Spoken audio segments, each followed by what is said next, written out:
আল্লাহ তাআলা বলেন কখনোই না বান্দা অর্থাৎ কোনোভাবেই থামাইতে পারবে না।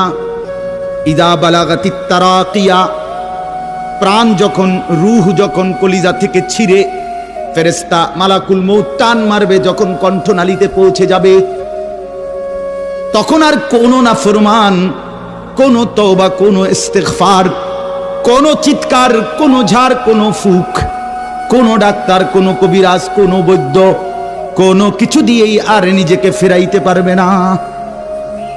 ইদা বালাগাতিত তারাকিয়া,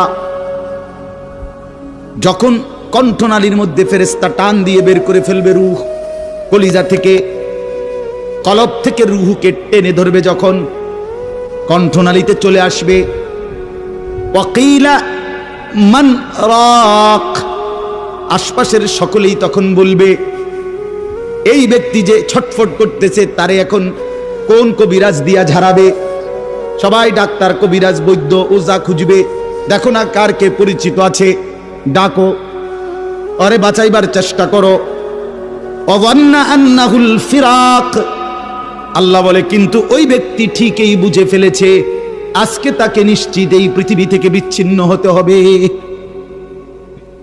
আত্মীয় স্বজন তারা যদিও ডাক্তার কবিরাজের জন্য চিল্লাচিল্লি করছে, কিন্তু লোকটা নিজেই বুঝে ফেলবে আন্নাহুল ফিরাক, তাকে এখন এই দুনিয়ার মায়া থেকে বিচ্ছিন্ন হইতেই হবে। কারণ মালাকুল মউত তো রূহটা ছিঁড়া ফেলছে, কলিজা থেকে টান দিয়া ফেলছে, আর তো ফেরত যাবে না, আর তো ফেরত যাবে না। ইন্নাল্লাহা ইয়াকবালু তাওবাতাল আবদি মা লাম ইউগারগির, নবী সাল্লাল্লাহু আলাইহি ওয়াসাল্লাম বলেন নিশ্চয়ই আল্লাহ তাআলা বান্দার তওবা কবুল করেন যতক্ষণ পর্যন্ত না মৃত্যুর গড়গড়া শুরু হয়, ওর আগ পর্যন্ত।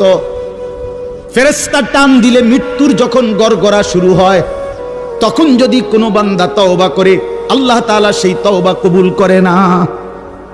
এবারে দম টানে, একেবারে সোজা হইয়া গেছে। এই সময় হুজুর আনছে 200 টাকা দিয়া, হুজুর আব্বারে গুদুর বেহেশত বুঝ করে দেন, তোবা ভরাইয়া দেন, তোবা। এই সারা জিন্দিগির সিটারি বাটফারির তোবাটা এই 200 টাকা দিয়া আব্বারে মিল করে দেন। হ্যাঁ, বেহেশত দিয়া দিব। বেহেশত হুজুরের আব্বার সম্পত্তি। হ্যাঁ, কথা বলেন না কেন? বেহেশত হুজুরের বাপের সম্পত্তি। এটা তো এটা কি ধরনের তওবা, কিসের তওবা এটা? এই ব্যাটার তো কোনো এহসাসে নাই। আরে বোঝেন নাই আমার কথা? তার তো কোনো অনুভূতিই নাই, হে তো লড়েও না, বুঝেও না, হে তো জানে না কিসের করছে, কি করতেছে। আল্লাহ তাআলা